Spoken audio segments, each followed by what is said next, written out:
Welcome back to part 3 of our live training session here with our Whipple-charged S197 Mustang. The last tutorial we successfully were able to fire up our engine and get the idle control sorted out and just slightly dial in the MAF curve.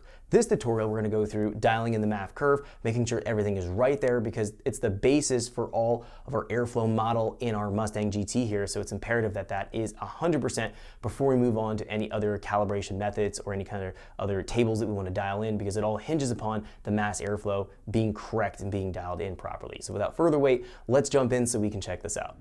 Welcome back to our live training session here with our Whipple-charged S197 Mustang. Now, in our previous tutorial, we sorted out our idle control. This tutorial, we're going to be focusing on getting our airflow modeling dialed in a little bit better here, specifically dialing in our MAF curve and our O2 transport delay. These are the next things we have to focus on after we've gotten the engine to fire up and hold its own idle. Now, we have both the mass airflow and speed density tables that we need to calibrate, but I'm going to break this apart into two separate tutorials because the speed density calibration does take a decent chunk of time to get right. So I'm going to go and illustrate that in the next tutorial, going and showing how you can go through all the different map points, lock the map points, sweep through the tables, just double check everything within the speed density calcs, and then make adjustments as needed. Again, that's another tutorial. We're not going to focus on that right now. This tutorial is just going to be the primary means of air mass registration, which is the mass airflow sensor.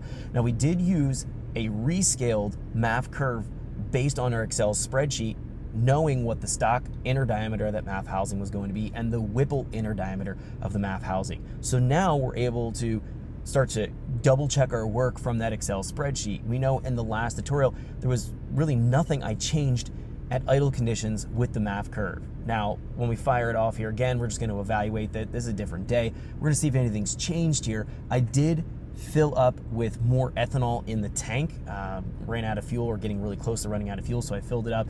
We might have a little bit different ethanol content, so we might see a little bit of tweak and changes we need to make as a result of that. Now, we're assuming that the ethanol content is 85%.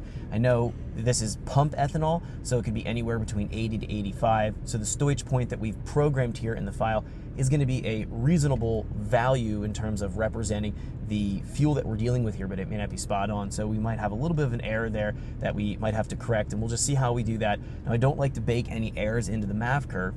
However, when I was looking at what the MAF was registering in the last tutorial, it was right around 7 to 7.5 grams per second. Might be a little bit lower than that in all reality if we're taking a look at what it actually is flowing into the engine. But we'll see what happens when we fire it off here, kind of get a feel for things. Again, we're just focused on doing the airflow recalibration at this point. Once we've gotten a nice curve in, plus or minus maybe 3-4%, as we're finding in our correction trims from our fuel trims, as we talked about in the last tutorial, once we get there, then we can start to evaluate the O2 transport delay. Now, technically, you probably should tune the O2 transport delay first, then do your airflow modeling and fuel modeling corrections that you might need to make. But in this case, I started off with a MAF curve that's a bit of an unknown, and I'm just getting a rough in for the MAF curve. Once we have that that curve that's relatively fine-tuned, then we can deal with the O2 transport delay, and then we have to make one last pass-through at the MAF before we re-enable all of the initialization and adaption switches for the MAF, so it starts to go through its normal predictive type of calculations for the MAF. And we also turn on speed density that'll have a hybrid between the mass airflow and speed density in terms of the air mass representation. So right now we're just on MAF. We're getting that nailed down. We'll go do the O2 transport delay, then we'll come back in and rescale out the MAF again. That's the focus of this tutorial.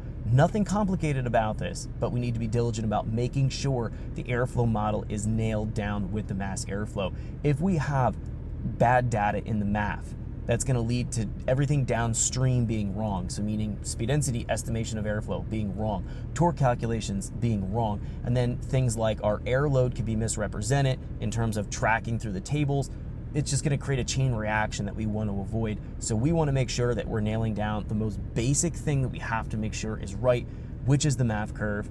Let's go ahead and do that right now. So the file that we're dealing with here is that idle tuning tutorial, or the file that we created in the last tutorial, doing the idle control tuning. What I'm going to do is save this as a new name right now, and we're going to call this MAF tuning, just so we have a name for it. Doesn't matter what I really name it, but I just want to go and call it something else, so I can give myself a way to walk forward or backward in the calibration process. I've talked about that already.